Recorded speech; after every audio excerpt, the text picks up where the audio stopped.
Hello everyone. We'll be starting our today's discussion by the name of Allah, the most beneficent, the most gracious, and the most merciful. The value of the day.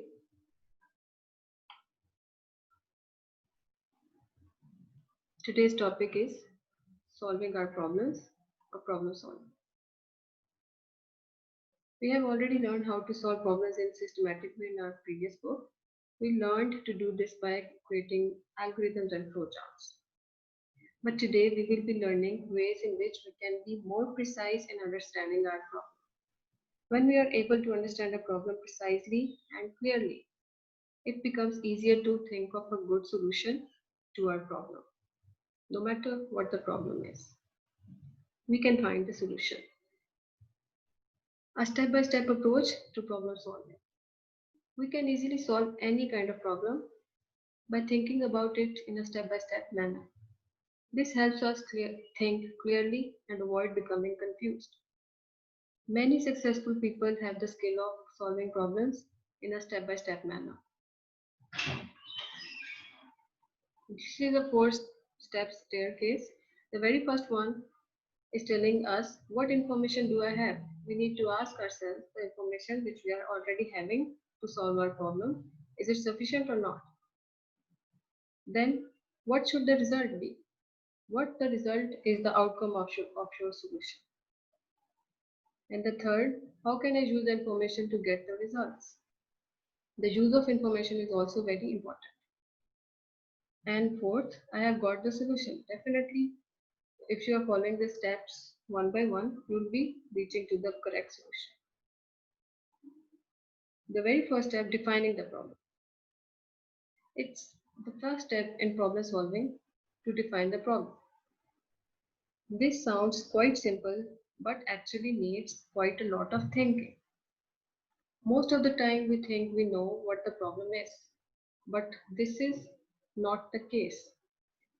For example, when a person is ill, he might think the problem is fever, but the doctor knows that the fever is not the problem. The real problem is that which caused the fever. It's possibly a viral or a bacterial infection. He then prescribes the correct treatment or solution for the real problem. For the patient, if he defines the problem, he will be saying that fever is the problem. But in front of the eyes of doctor, this is not the case. He'll be defining the problem as bacterial infection or viral or anything else.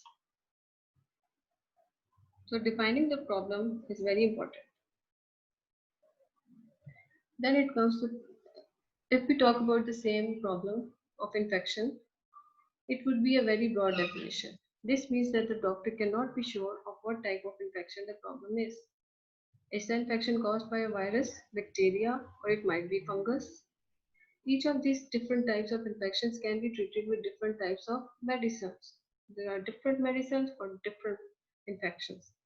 In the above case, the doctor might give a medicine for treating viral infections, when in fact the infection is bacterial. Therefore, the treatment would fail and the patient would not get well at all. The problem is bacterial infection. Okay, fine. He can then prescribe the correct treatment for the patient.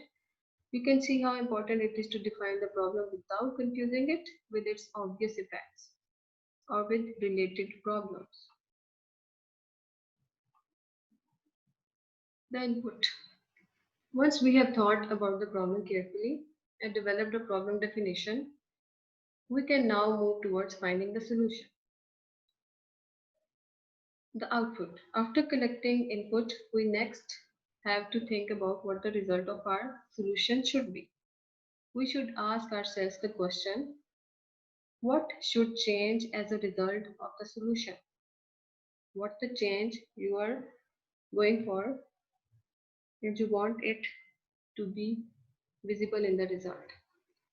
This is called the output requirement. Then it comes processing requirements. Once we are clear about the input and output requirements, Input is actually the information, and then output, definitely we have decided the output as well.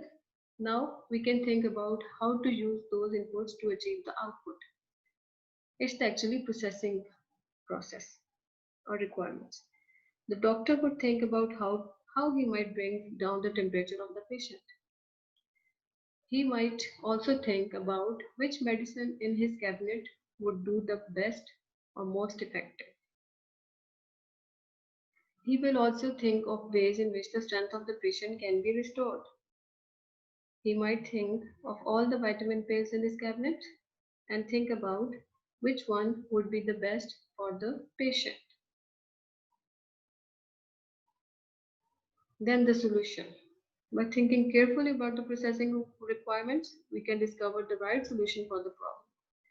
By thinking long and hard about the patient's condition and the medicines he might prescribe, the doctor might decide to prescribe medicine A instead of medicine B to kill the bacteria in the patient's body.